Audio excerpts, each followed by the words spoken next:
आज के मुख्य समाचार। धूमधाम से मनाया गया अनुराग ठाकुर का जन्म दिवस।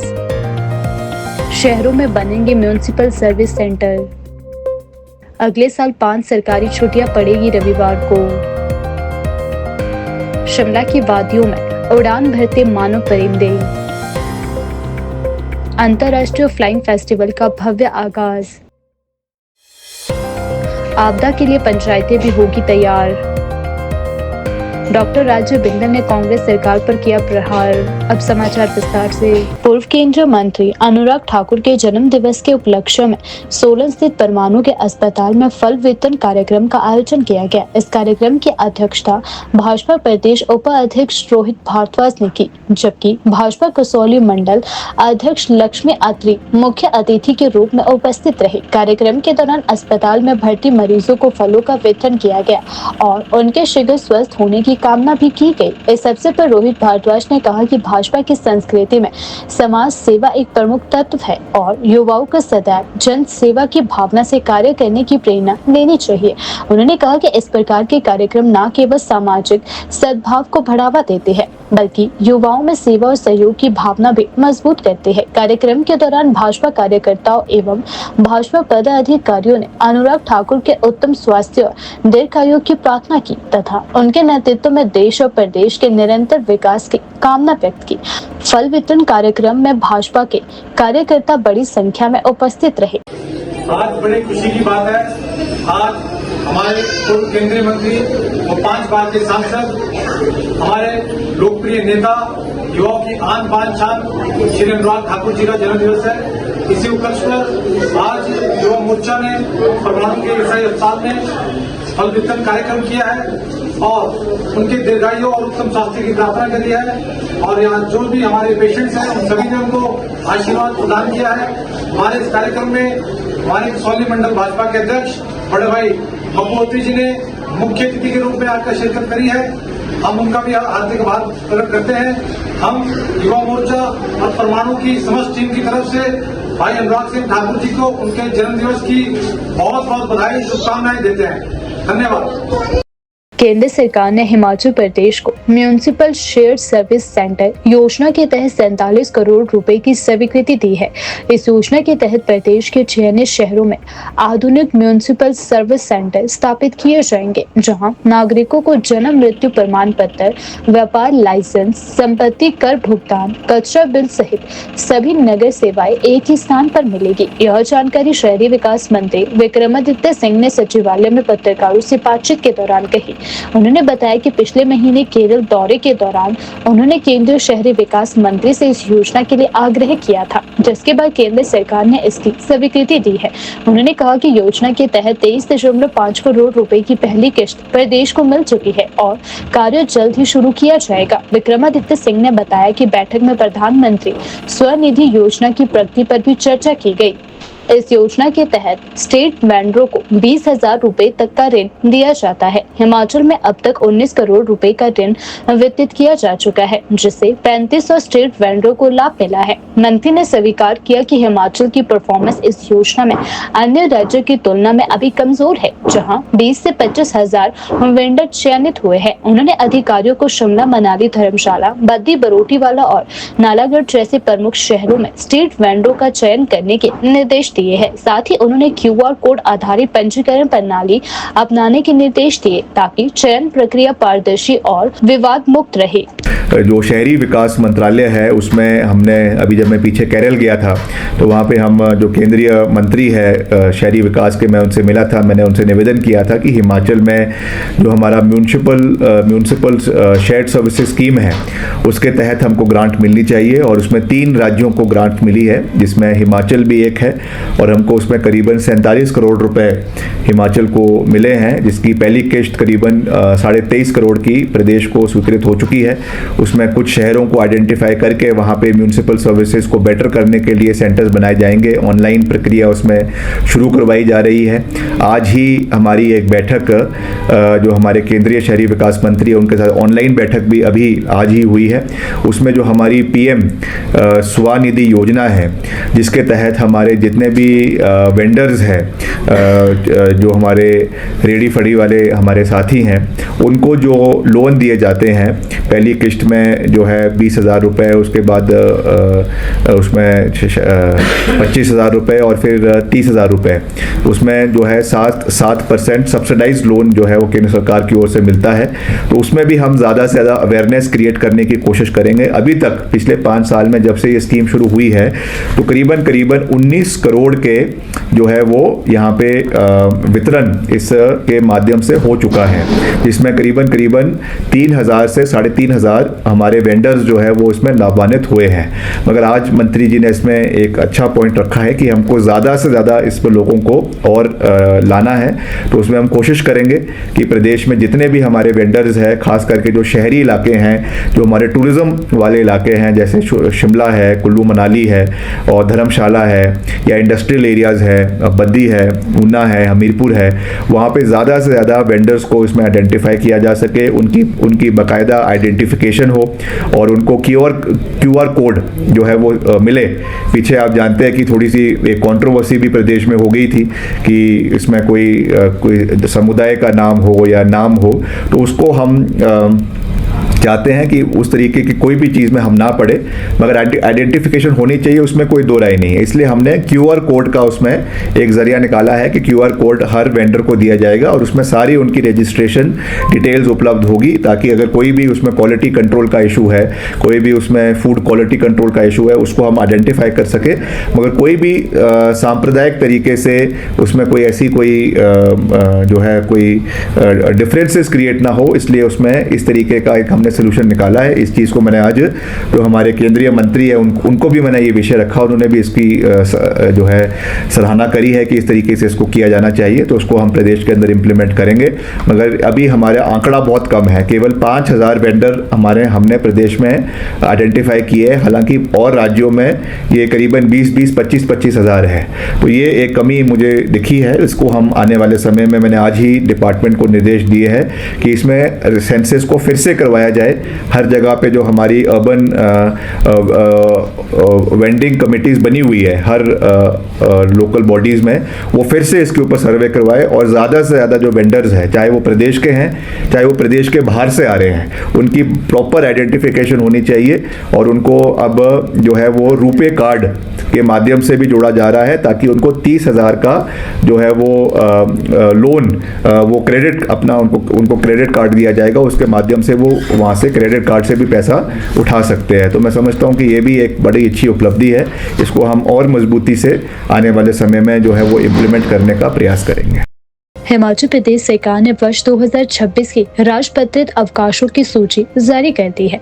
सामान्य प्रशासन विभाग की ओर से अधिसूचना जारी करते हुए बताया गया कि अगले वर्ष 5 प्रमुख सरकारी छुट्टियां रविवार को पड़ रही है। इनमें पूर्ण राज्योत्सव दिवस, गुरु रविदास जयंती, महाशिवरात्रि, परशुराम जयंती और दीपावली शामिल है। जारी कैलेंडर के अनुसार पूर्ण राज्योत्सव दिवस 25 जनवरी रविवार, गुरु रविदास जयंती 1 फरवरी रविवार, महाशिवरात्रि 15 फरवरी रविवार, परशुराम जयंती 19 अप्रैल रविवार, दीपावली 8 नवंबर रविवार।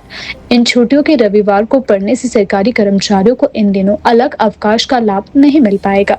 विभाग की अधिसूचना के मुताबिक साल 2026 में कुल 24 राजपत्रित अवकाश रहेंगे, जबकि 12 अराजपत्रित अवकाश निर्धारित किए गए हैं। इसके अतिरिक्त महिला कर्मचारियों को रक्षाबंधन, करवा चौथ और भाई दूज पर विशेष छुट्टियां मिलेगी। इसके अलावा प्रत्येक जिला प्रशासन को स्थानीय स्तर पर 2 अवकाश घोषित करने का अधिकार दिया गया है, जिन्हें स्थानीय पर्व या उत्सवों को ध्यान में रखकर निर्धारित किया जा सकेगा। और 15 अगस्त स्वतंत्रता दिवस शनिवार को पड़ रहा है। इस तरह इन अवसरों पर कर्मचारियों को लगातार 2 दिन का अवकाश मिल सकेगा। सामान्य प्रशासन विभाग ने कहा, राजपत्रित और अराजपत्रित अवकाशों की सूची 2026 के लिए जारी कर दी गई है। सभी सरकारी कार्यालय और संस्थान इन सूची के अनुरूप अपने वार्षिक अवकाश कैलेंडर तैयार करें। शिमला की खूबसूरत वादियों में आज आसमान रंग बिरंगे परिंदों से भर उठा। जब अंतर्राष्ट्रीय फ्लाइंग फेस्टिवल का आगाज हुआ, मानो परिंदों ने भरी उड़ान थीम पर आधारित इस रोमांचक कार्यक्रम का शुभारंभ मुख्यमंत्री के प्रधान मीडिया सलाहकार नरेश चौहान ने किया। फेस्टिवल की शुरुआत के साथ ही देश विदेश से आए पैराग्लाइडर्स और फ्लायर्स ने आसमान में अपनी कला और साहस का शानदार प्रदर्शन किया। हवा में तैरते इन मानव परिंदों के करतबों ने दर्शकों को मंत्रमुग्ध बना दिया। इस फेस्टिवल में विभिन्न प्रकार के नृत्य भी प्रस्तुत किए गए। स्थानीय लोग और पर्यटक बड़ी संख्या में इस दृश्य को देखने के लिए पहुंचे और हर उड़ान के साथ रोमांच और उत्साह का माहौल बन गया। फेस्टिवल के पहले दिन प्रतिभागियों ने शिमला की पहाड़ियों के ऊपर से पैराग्लाइडिंग करते हुए आसमान में रंग बिरंगे छत्रों से सुंदर दृश्य प्रस्तुत किया।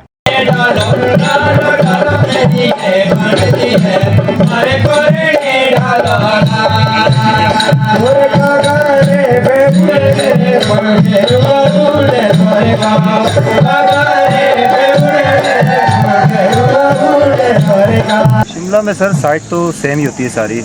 हवा अच्छी है, टेक ऑफ में अच्छी है, टेक ऑफ लेने में अच्छी है और लोग अच्छे हैं यहाँ के जी। किस चीज़ के लिए? लैंडिंग के लिए। और कुल कितना यहाँ पर सर ये फ्लाइंग तो ऐसे 5-6 मिनट का है। तो मैं अभी 2 दिनों से यहाँ पर प्रैक्टिस कर रहा था। तो आपका इतने चैलेंजेस किस काम में नहीं आते, बट येट हमारा एक डिटरमिन्ड एक प्रयास है कि हम इसको एक इंटरनेशनल लेवल तक इस इवेंट को लेके जाएं। एंड आप देख रहे हैं तीसरा कंसेक्यूटिव है। अब हम तीसरे उसमें प्री वर्ल्ड कप में आ गए, थर्ड इवेंट में। आने वाले समय में उसको बहुत ऊपर लेके जाएंगे। That's what we wish. और इससे total economy, total tourism, total landscape and total ecosystem tourism का प्रमोट होता है। सो चैलेंजेस तो कहाँ नहीं आते हैं, और चैलेंजेस को मैं अगर मीडिया में I don't want to discuss. चलिए कोई बात नहीं, but then we are there. हमारा डिटर्मिनेशन है तो इसको उस लेवल पे लेके। क्या लग रहा है कि तो देखिए ये कोई टेंजिबल आउटपुट तो हम कैलकुलेट नहीं कर सकते, लेकिन जब ऐसा सेंटिमेंट टोटल मीडिया के थ्रू जब पूरे विश्व में जाता है तो एक सेंटिमेंट बढ़ता है। ऐसे ऐसे इवेंट्स को, छोटे इवेंट पहले शुरू ही छोटे होते हैं और बाद में जाके उनका स्केल बहुत बढ़ जाता है। भाई बहुत कंट्रीज के top most pilots of the world आ रहे हैं। कितने पायलट्स हैं? करीबन 60 पायलट। हिमाचल की खूबसूरत वादियों में आज आसमान रंग बिरंगे परिंदों से भर उठा जब अंतर्राष्ट्रीय फ्लाइंग फेस्टिवल का शानदार आगाज हुआ। मानव परिंदों ने भरी उड़ान थीम पर आधारित इस रोमांचक आयोजन का शुभारंभ मुख्यमंत्री के प्रधान मीडिया सलाहकार नरेश चौहान ने किया। इस अवसर पर नरेश चौहान ने कहा कि यह फेस्टिवल न केवल रोमांचक खेलों को बढ़ावा देता है, बल्कि शिमला को साहसिक पर्यटन की नई दिशा भी दिला रहा है। उन्होंने प्रतिभागियों की हौसला अफजाई करते हुए आयोजन समिति को इस भव्य कार्यक्रम के सफल आयोजन की बधाई दी। फेस्टिवल स्तर पर सुरक्षा, प्रबंधन और मनोरंजन के विशेष इंतजाम किए गए थे। बड़ी संख्या में स्थानीय लोग और सैलानी इस अनोखे आयोजन को देखने पहुंचे और हर उड़ान पर तालियों से आसमान गूंज उठा। यह फेस्टिवल आने वाले दिनों में भी जारी रहेगा, जहां देश विदेश से आए प्रतिभागी हर दिन नई ऊंचाइयों को छूते और रोमांच का नया अध्याय लिखते नजर आएंगे। आज मुझे यह मौका मिला। रावत साहब की जो टीम है, इन्होंने जिस प्रकार प्री वर्ल्ड कप पैराग्लाइडिंग और प्री एशियन गेम्स दोनों को इकट्ठा किया, और आज यहाँ पर हमारे 10 राज्यों से पैराग्लाइडर्स पहुँचे हैं, और उसके अलावा 7 देशों से, दूसरे देशों से भी आए। ये अपने आप में एक बहुत बड़ा आयोजन और बहुत अच्छा प्रयास है। जिस प्रकार ये लगातार इनका ये तीसरा वर्ष है, इसका जो स्केल है वो बढ़ता जा रहा है। प्री वर्ल्ड कप करना और एशियन गेम्स का वो लीग को करना, ये बहुत बड़ा टफ काम है, चैलेंजेस है। लेकिन उसके बावजूद जिस प्रकार से इन्होंने इतना बड़ा आयोजन करने का काम किया है, मैं इनको बधाई देता हूँ कि निश्चित तौर पे ये इस क्षेत्र के टूरिज़्म के लिए और पैराग्लाइडिंग के जुड़े हुए जितने भी एडवेंचर स्पोर्ट्स हैं, ये लगातार उन चीज़ों से जुड़े रहते हैं, बहुत मेहनत कर रहे हैं। और स्वाभाविक तौर पे से हिमाचल प्रदेश को, शिमला को और जुनगा को टूरिज़्म की दृष्टि से बहुत फ़ायदा होगा। ये सारी चीज़ें बड़े छोटे समय में वर्ल्ड टूरिज़्म मैप पे होगी। जुनगा पिछले 2-3 सालों से जिस तरह से उठा है, शिमला के काफ़ी करीब है, शाइल के काफ़ी करीब है, और आप देखें कितनी सुंदर वादियाँ हैं, देवदार के जंगल हैं, ऑल ग्रीन है। तो मैं स्वाभाविक तौर पे ये कह सकता हूँ, इनको बधाई देता हूँ कि इनके जो प्रयास है और इनके साथ जो मिलके MSME का जो सपोर्ट इनको मिला, ये यहाँ सारे स्टॉल्स जिस प्रकार से लगे हैं, लोगों को एक और मौका साथ में हुआ है।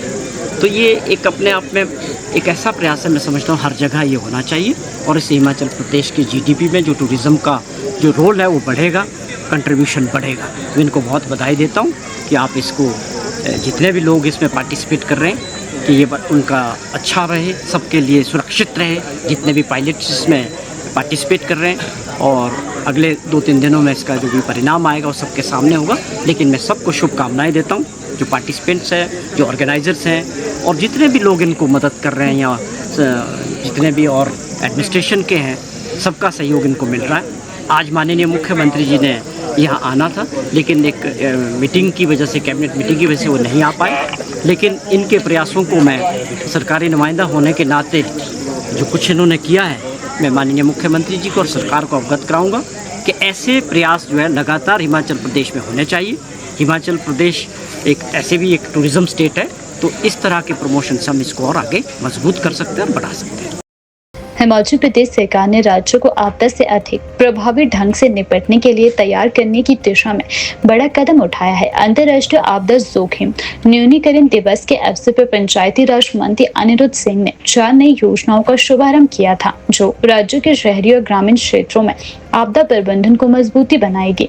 इस योजना के तहत प्रदेश की सभी पंचायतों में आपदा से निपटने के लिए विशेष टीमों का गठन किया गया है। प्रत्येक पंचायत को एक आपातकालीन किट दी जाएगी, जिसमें तिरपाल, स्ट्रेचर, टॉर्च और अन्य आवश्यक उपकरण शामिल होंगे। समारोह में प्रारंभिक रूप से 10 पंचायतों के प्रधानों को यह किट वितरित की गई है। सुरक्षित निर्माण को बढ़ावा देने के लिए हिम कवच मोबाइल ऐप लॉन्च किया गया है। यह ऐप भवन मालिकों, इंजीनियरों और तकनीकी विशेषज्ञों को सुरक्षित निर्माण की तकनीकें अपनाने में मदद करेगा और भवन निर्माण में आपदा सुरक्षा भी सुनिश्चित करेगा। यह एप्लीकेशन एक केंद्रीकृत प्लेटफॉर्म के रूप में कार्य करेगा, जो विभिन्न विभागों से आपदा संबंधित डेटा का संग्रहण, सत्यापन और रिपोर्टिंग करेगा। इससे आपदा के बाद क्षति आकलन, संसाधन आवंटन और पुनर्वास प्रबंधन को अधिक सटीकता और पारदर्शिता के साथ अंजाम दिया जा सकेगा। प्रदेश के 9 जिलों चंबा, हमीरपुर, कांगड़ा, कुल्लू, लाहौल स्पीति, शिमला, सोलन और ऊना में यह योजना लागू की जाएगी। इसमें 4070 युवा स्वयं सेवकों को चयनित कर उन्हें आपदा प्रबंधन वह आपातकालीन प्रतिक्रिया का 7 दिवसीय आवासीय प्रशिक्षण दिया जाएगा। इन युवाओं को 3 वर्षों के लिए जीवन और चिकित्सा बीमा कवर भी प्रदान किया जाएगा। सरकार के इन प्रयासों का उद्देश्य न केवल आपदा के समय तुरंत प्रतिक्रिया सुनिश्चित करना है, बल्कि आम लोगों को जागरूक करना और सुरक्षित बनाना भी है, ताकि हिमाचल आपदा प्रबंधन में एक आदर्श राज्य बन सके।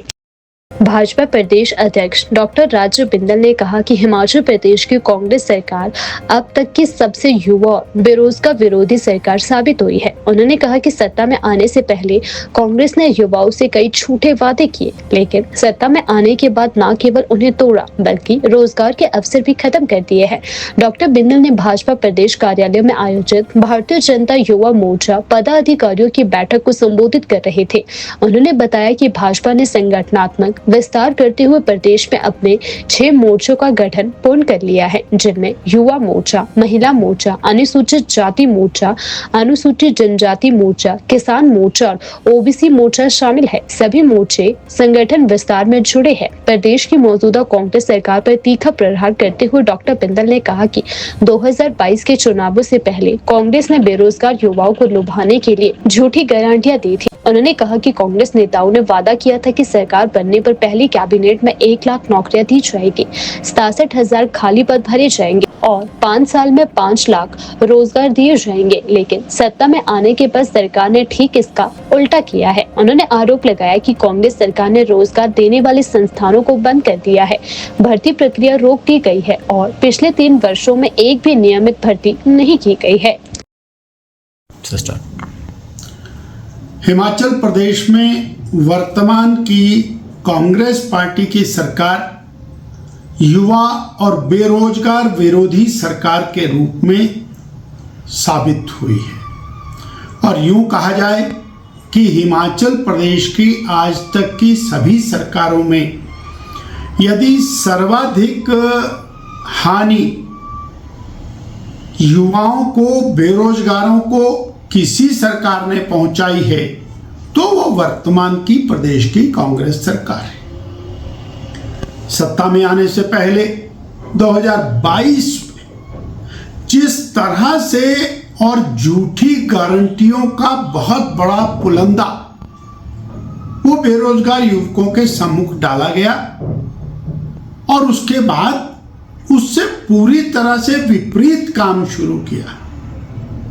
2022 में सत्ता में आने के लिए बेरोजगारों को अपनी ओर आकर्षित करने के लिए राष्ट्रीय स्तर से कांग्रेस पार्टी के नेता हिमाचल प्रदेश में आए और उन्होंने कैटेगरिकली घोषणा की, वीडियोस जारी किए, भाषणों में कहा कि कांग्रेस पार्टी की सरकार हिमाचल प्रदेश में बनते ही पहली कैबिनेट में 1 लाख सरकारी नौकरियां दी जाएंगी, 67,000 पद रिक्त हैं, 33,000 पद सृजित किए जाएंगे और 5 लाख रोजगार दिए जाएंगे। परंतु सरकार आ गई कांग्रेस की, उसके विपरीत काम हुआ। नौकरी देने वाला संस्थान बंद हो गया, कमीशन की नौकरियां बंद हो गई। पिछले 3 साल के अंदर एक भी रेगुलर भर्ती का प्रावधान नहीं हुआ है। आउटसोर्स भर्तियां बंद हो गई और एक नए कुछ फॉर्मूले निकाले और वो फॉर्मूले भी एग्जीक्यूट नहीं किए। कोई वन मित्र लगेगा, कोई रोगी मित्र लगेगा, कोई पशु मित्र लगेगा। वास्तव में बेरोजगारों के साथ इससे ज्यादा भद्दा मजाक नहीं हो सकता।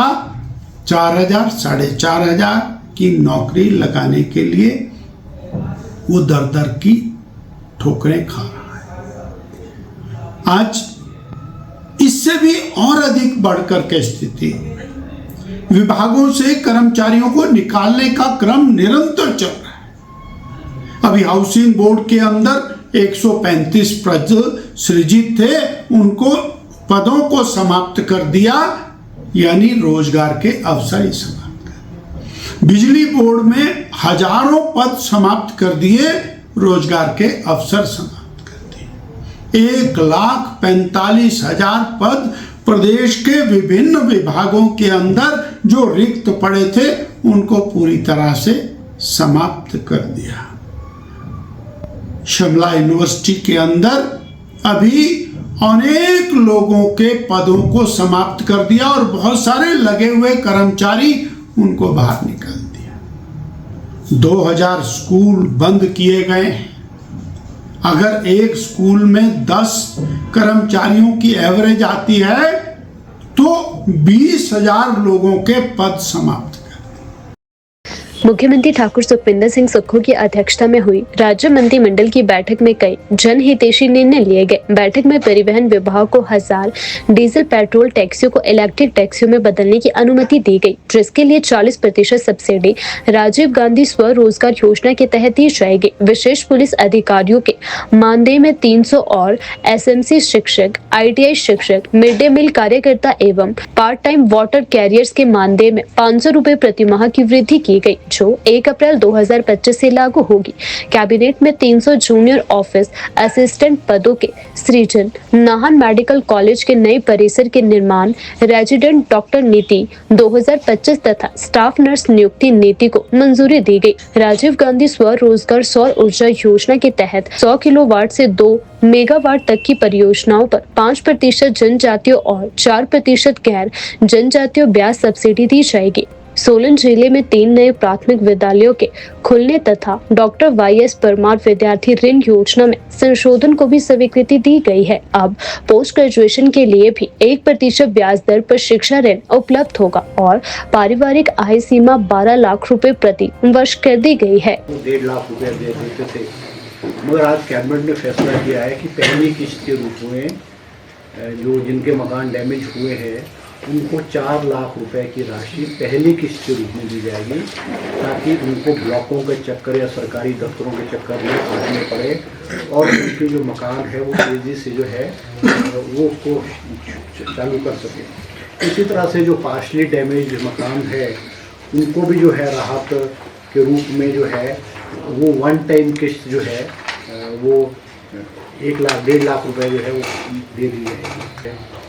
कि 400 पोस्टें जो है एजुकेशन डिपार्टमेंट ने असिस्टेंट स्टाफ नर्सेस की जो है हेल्थ एंड फैमिली वेयर डिपार्टमेंट में स्वीकृत की है, जिन की सैलरी 25,000 रुपये महीना होगी और इनकी सिलेक्शन जो है राज्य चयन आयोग के माध्यम से जो है की जाएगी। आज कैबिनेट ने एक और फैसला किया है कि हमारे जो राजीव गांधी स्वावलंबन योजना है, रोजगार योजना है, उसके तहत 1000 इलेक्ट्रिकल गाड़ियाँ जो है 40% सब्सिडी पे जो है हिमाचल प्रदेश के जो बेरोज़गार नौजवान है उनको दी जाएगी। इसके अलावा हमारे जो है सोलर पावर के प्रोजेक्ट्स को और आगे बढ़ाने के लिए आज सरकार ने एक स्कीम चालू की है, जिसमें 100 किलोवाट से 2 मेगावाट ट्राइबल एरियाज़ में, और उनकी जो सब्सिडी है वो जो उनका इंटरेस्ट है, जो प्रोजेक्ट लगेगा उसके इंटरेस्ट है, वो लगाने वाले व्यक्ति को सिर्फ 3% लगेगा, और नॉन ट्राइबल एरियाज़ में जो है वो 4% लगेगा, और जो बाकी का जो इंटरेस्ट होगा वो सरकार जो है वो पे करेगी। इसमें कुछ अमेंडमेंट की गई है कि पहले जो है अब ये किया गया है 100 किलोवाट से लेकर के 2 मेगावाट तक जो है हमारे ट्राइबल एरियाज़ या नॉन ट्राइबल एरियाज़ में हमारे जो भी लोग हैं, नौजवान, विशेष करके नौजवान जो बेरोज़गार है, वो इसको लगा सकते हैं। इसके अलावा सब तहसील जो सुलह है इसको अपग्रेड करके जो है तहसील बनाने की जो है आज कैबिनेट ने जो है घोषणा की है। इसके अलावा हमारे जो SPOs हैं, स्पेशल पुलिस ऑफिसर, विशेष करके जो हमारे चंबा ज़िले में लगे हुए हैं, जो कि मुख्यमंत्री द्वारा जो है बजट में घोषणा की गई थी कि इनकी जो है सैलरी बढ़ाई जाए, उनकी जो कि लगभग 510 के करीब जो है लगे हुए हैं, इनकी सैलरी जो है 300 रुपये महीना जो है वो बढ़ाने की जो है कैबिनेट ने आज स्वीकृति प्रदान की है। हमारे जो वाइल्ड फ्लावर हॉल की प्रॉपर्टी है, जो आप जानते हैं कि अबॉयज़ के पास थी और बहुत सस्ते दाम पे दी गई थी और बहुत लंबे अरसे से कोर्ट में लिटिगेशन चला हुआ था। हमारी सरकार और मुख्यमंत्री के हस्तक्षेप के बाद जो है वाइल्ड फ्लावर की जो प्रॉपर्टी है वो हाई कोर्ट ने हमारी हिमाचल सरकार के फेवर में डिसीज़न दिया है और सरकार ने उस प्रॉपर्टी को टेक ओवर भी किया है, मगर उस होटल को फ़िलहाल चलाने के लिए इसको अब्राइज ग्रुप को ही दिया गया है। इस प्रॉपर्टी से लगभग अभी पीछे हमको 400 करोड़ रुपए जो पिछला ईयर था 425 करोड़ रुपीज़ हिमाचल गवर्नमेंट को मिले हैं, जो कि पिछले 25-30 साल से एक नया पैसा भी हिमाचल प्रदेश को नहीं मिलता है। इस प्रॉपर्टी से, इस होटल से, क्योंकि ये 7 स्टार होटल है और ये इंटरनेशनल लेवल की प्रॉपर्टी है और सरकार ये चाहती है कि इस प्रॉपर्टी को कोई इंटरनेशनल लेवल की कंपनी या कोई बहुत बड़े जो होटल चेन्स होटल वाले हैं वो ले, उसको देखते हुए इसका सरकार ने फैसला किया है कि ग्लोबल टेंडर किया जाएगा और कुछ शर्तें रखी हैं कि इन कंपनीज़ का जो टर्नओवर है वो इतना होना चाहिए और जो भी है टर्म्स एंड कंडीशन हो किया है और ग्लोबल टेंडर का फैसला किया गया है। और ये जो ग्लोबल टेंडर जो करेगा वो हमारे जो गवर्नमेंट ऑफ इंडिया की कंपनी है MSTC, वो इस टेंडर को जो है करेगी। इसके अलावा हमारे जो स्पोर्ट्स में है, जैसे हमारे स्पोर्ट्स जो पर्सनैलिटीज़ है, स्पोर्ट्समैन है, उनको 3% स्पोर्ट्स कोटे के रूप में सरकारी नौकरी में जो है वो नौकरियां प्रदान की जाती है। और इसमें हमारे 41 स्पोर्ट्स जो है 41 स्पोर्ट्स इंक्लूड की गई थी, क्योंकि गवर्नमेंट ऑफ इंडिया समय समय पर जो है स्पोर्ट्स को इसको ऐड भी करती है और डिलीट भी करती है। क्योंकि गवर्नमेंट ऑफ इंडिया ने इसमें 18 और स्पोर्ट्स को जो ऐड किया था, उसके मुताबिक आज हिमाचल सरकार ने भी वो जो 18 स्पोर्ट्स हैं उनको भी जो स्पोर्ट्स की सूची है, गेम्स की सूची है, उसमें ऐड करने का फैसला किया है।